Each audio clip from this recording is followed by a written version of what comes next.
क्या चाहते हैं, S3 2 नेगेटिव चाहते हैं फ्रॉम S2 2 नेगेटिव और S सॉरी बन सकता है क्या?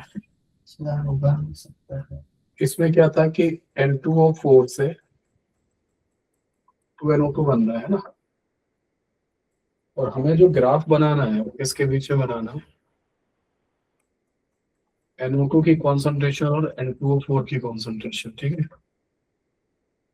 तो NO2 और N2O4 की कॉन्सेंट्रेशन के बीच में ग्राफ बनाना है। शिवम हो गया सक्षम? सक्षम तो है या नहीं है, मतलब कि बस गायब हो गया क्लास छोड़ के?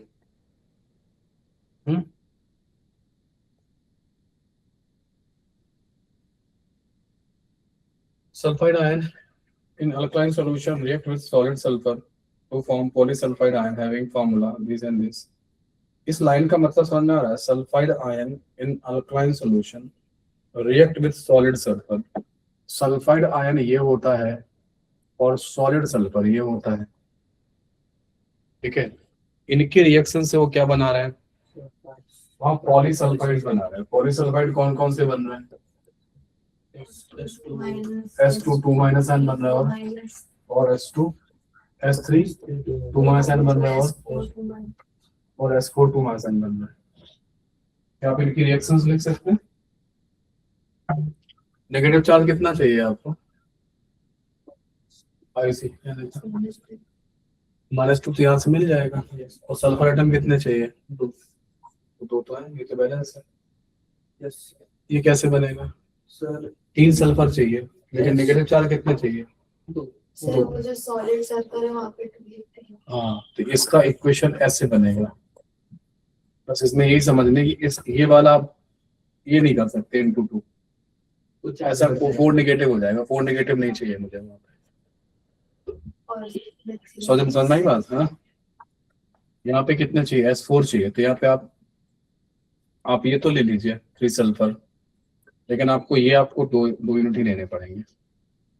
ये सारे के सारे इक्विलिब्रियम हैं और इनके इक्विलिब्रियम कांस्टेंट आपको दिए हुए हैं। Equilibrium constant for S2 2 negative 12, तो ये भी ये सब इक्विलिब्रियम है। और इसके लिए आपको K1 कितना दिया हुआ है? 12 दिया हुआ है। S3 के लिए 132 दे रखा है।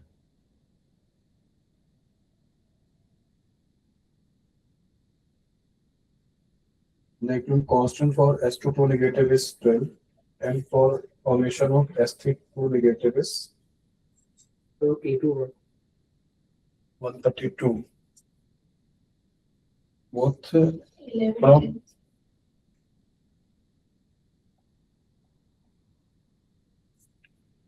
इसमें छूट गया क्या यार?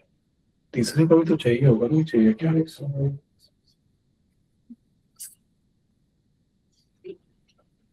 What is the equilibrium constant for formation of S3 2 negative by S2 2 negative? और क्या चाहते हैं, S3 2 नेगेटिव चाहते हैं फ्रॉम S2 2 नेगेटिव और S सॉरी बन सकता है क्या? बन सकता है, बन सकता है। 132 से डिवाइडेड बाय 2 मतलब क्या? इसकी तो हमारे नॉलेज ही नहीं है, तभी देखो ये पहला है ये दूसरा है, इन दोनों की हेल्प से बन सकता है क्या? रिएक्शन 1 को रिवर्स कर देंगे। रिएक्शन 1 को रिवर्स कर, हाँ यार, हाँ तो क्या ये आपका टारगेट इक्वेशन है। ऐसे ये कैसे आएगा? इसको पलट के जोड़ दो, याद आएगा। ये पलट दोगे ना तो S2 2 नेगेटिव यहाँ आ जाएगा, ये जो सल्फर है इससे माइनस हो जाएगा, बोलो, और ये कैंसिल हो जाएगा। ठीक है, इसको पलट दोगे तो क्या लिखोगे? S2 नेगेटिव और S सॉलिड। तो ये इसका जो K1 डैश होगा वो क्या हो जाएगा? 1/12 हो जाएगा। इनको ऐड करोगे तो एक सल्फर चला जाएगा, S2 नेगेटिव से ये चला जाएगा, ये S2 नेगेटिव यहाँ आ जाएगा, ये सल्फर यहाँ आ जाएगा और ये। ठीक है, तो आपका इसका इक्विलिब्रियम कांस्टेंट कितना बनेगा? K2 है। क्या बनेगा? वो बनेगा 132, दोनों मल्टीप्लाई हो जाएंगे ना, 132 डिवाइड बाई 12, 11 आंसर आ रहा है क्या? Yes sir. सही आंसर। सर वो समझने का है, वो 12 K1 दिया है ब्रैकेट में, वगैरह मल्टीप्लाई। नहीं वो K1 का वो सिंबल दिया हुआ एक्चुअली। और बताओ। सर 10 0 ये तो ड्राइव करो ना, इसको ड्राइव करके दिखाओ मेरे को।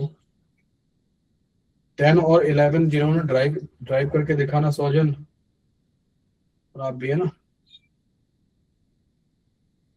आयुषी, तुम लोग मुझे ड्राइव करके दिखाओगे 10 और 11, मैं चेक करूंगा कॉपी में तुमने डेरिवेशन किया कि नहीं किया। ठीक है, करें आगे काम, बोलो। हाँ, ये क्या पूछा था यार?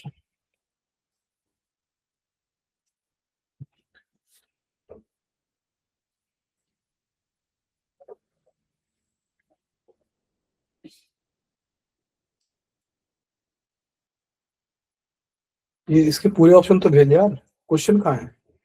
सर वो 2 ऑप्शन आपके फोटो के बाद। अच्छा,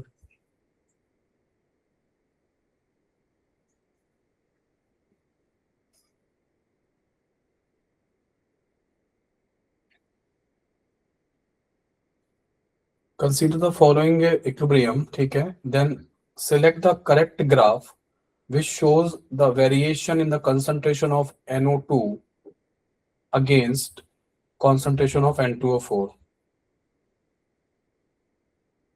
इसमें क्या था कि N2O4 से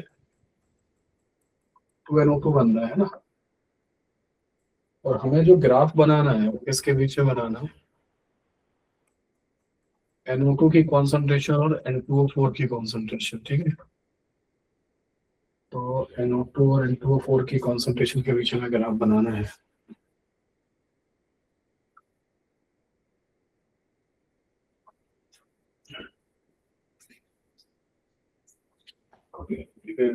केमिकल काइनेटिक्स से आएगा आपका रिलेशनशिप। NO2 की कंसंट्रेशन तो बढ़ेगी, कुल मिला के बढ़ने वाला ग्राफ लेना है, और लीनियरली नहीं बढ़ेगी, मतलब लीनियरली नहीं चलेगा, तो लीनियर वाले जो ग्राफ है वो तो हटा दो, ठीक है। आखिरी के जो 2 ऑप्शन है शिवम, यस सर। वो तो नहीं है ऑप्शन का पार्ट, है ना, क्योंकि लीनियर वेरिएशन नहीं होता इस तरीके से, होगा कि जैसा कि इसको बढ़ाएंगे तो ये उतना ही बढ़ जाएगा, ऐसा तो नहीं होगा। लीनियर तो है ही भी नहीं ना, इसके 1 मोल को बढ़ाओगे तो इसका 2 मोल बन रहा है, तो नहीं होता लीनियर, ठीक है। लीनियर वेरिएशन नहीं होगा एक्चुअली, इसमें थोड़ा सा ना काइनेटिक्स लगेगा, 12th का टॉपिक लगेगा, ये फर्स्ट ऑर्डर काइनेटिक्स से गवर्न होगा और ये एक्सपोनेंशियली चलेगा, तो मेरे हिसाब से जो इसका आना चाहिए, इसकी जो वैल्यू आएगी ए आएगा 0 आएगा, ए माइनस एक्स और एक्स आएगा। एक्स की जो वैल्यू निकल के आती है ना यहाँ पे, अगर हम 12th के टॉपिक से चले तो ये निकल के आती है, तो ए के बढ़ने के साथ एक्स इस तरीके से बढ़ेगा। ये N2O4 की कंसंट्रेशन है, मेरे हिसाब से ये वाला ग्राफ होना चाहिए बेटा। देखो ये है क्या आंसर? यस सर, आंसर यही। हाँ यही है एक्चुअली। क्या है कि इसको ना उन्होंने केमिकल काइनेटिक्स एक चैप्टर है 12th में, उससे कनेक्ट किया है, वो उस वजह से तुम नहीं कर पा रहे, मतलब मैं तुमको ये नहीं समझा पाऊंगा कि ये वेरिएशन कैसे आएगा, वो एक्चुअली इससे आता है। तो जो पहले 2 ऑप्शन है ना, पहले 2 ऑप्शन में एक्चुअली आप, अगर आपको केमिकल काइनेटिक्स टॉपिक पढ़ा हुआ होता तो आप ये वाले ऑप्शन में और ये वाले ऑप्शन में आप मैनेज कर पाते कि ये वाला सही क्यों है ना। एक्सपोनेंशियली बढ़ते हैं एक्चुअली, है ना, एक्सपोनेंशियल वेरिएशन होता है। अभी तो आप इसको देख लो, प्रोडक्ट जो है ना ऐसे बढ़ेगा। अभी तो आप याद कर लो, केमिकल काइनेटिक्स टॉपिक पढ़ा